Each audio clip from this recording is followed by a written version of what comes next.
Общее дело коомдук фонду шайлоочулар арасында өткөргөн экинчи сурамжылоосунун жыйынтыгын жарыялады. Уюмдун атайын даярдалган 15 оператору телефон аркылуу жарандарга чалып, 4-октябрда добуш берүүгө барабы, дегеле алдыдагы саясий окуя тууралуу билеби, добушун кимге берери боюнча бир чечимге келдиби же дагы эле ойлонуп жатабы деген суроолорду узатып, пикирлерин сурашкан. 21 августтан тарта 4-сентябрга чейин кокусунан туш келген 46 000 абонентке телефон чалынган. Кээ бир номерлер иштебесе, айрым абоненттер жооп берүүдөн баш тартышкан. Жыйынтыгында 7 область жана Бишкек, Ош шаарларынан 1202 адамдан жооп алынган. Фонддун кызматкерлеринин айтымында ар бир сүйлөшүү болжол менен 15 мүнөткө созулган. Суроолорго жооп бергендердин көпчүлүгү сурамжылоону чындап эле коомдук уюм өткөрүп жатабы же саясий партиялардын биринин аракетиби деп тактаган. Больше всего, наверное, удивило. Баарынан да эки анжы болуп турган шайлоочулардын саны таң калтырды. Бир пикирге келе электер көп болуп жаткандай. Сандарды иштеп чыгууда да кызыктар болду. Добуш берүүдө эмнесине карайсыз деп сураганыбызда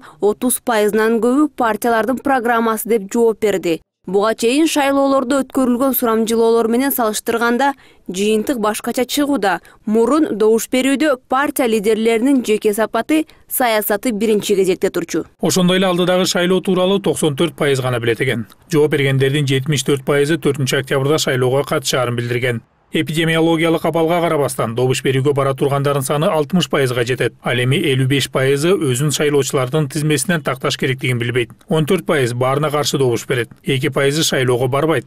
Кайсы партияны тандай турганын так аныктагандардын саны 15% көрсөткөн. Ал эми мамлекеттик ресурстарды пайдалануу мыйзам бузуучулук экенин билбегендер 36%га жетсе, добуш сатып алуу кылмыш экенин билгендердин саны 90%ке барабар болгон. Бирок жооп бергендердин дээрлик 60% партиялар баары бир добуш сатып алуу аракетин көрсөт деп жооп берген. Удивило, что 58%. Таң калтырганы сурамжылоого жооп бергендердин 58% кимди тандары боюнча чечим чыгара элек.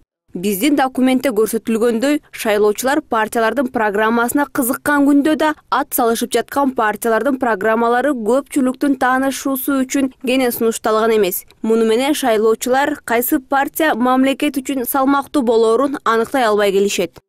Ушулайдын этегинде Общее дело коомдук фонду шайлоо алдындагы үгүт иштеринин башталышынан бери жүргүзүлүп жаткан дагы бир сурамжылоонун натыйжасын жарыялайт. Анда калкка форма 2 боюнча добуш берүү сыяктуу бир нече суроолор берилген. Алардын жыйынтыгы дагы убактысы келгенде жарыяланат. Эрмек Аттокуров, Анастасия Соболева, Владимир Кулбалдиев, НТС.